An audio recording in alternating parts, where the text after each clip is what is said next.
Welcome back. In today's video, I'll show you how to fix the Cloudflare Verify You Are Human issue. This is a common problem, and the easiest fix is to clear your browser's cache and cookies and then make sure to log in to your Google account in your browser. Cloudflare check for many factors to verify if you are a human, and one of them is whether you are logged in to your Google account or not. Let's go through it step by step.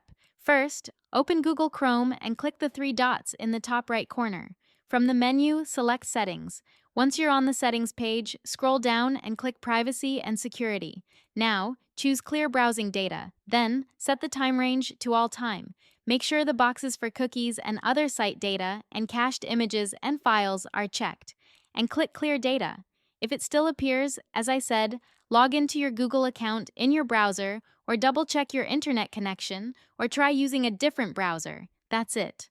If this helped, don't forget to like, subscribe, and hit the bell icon for more quick tech tips.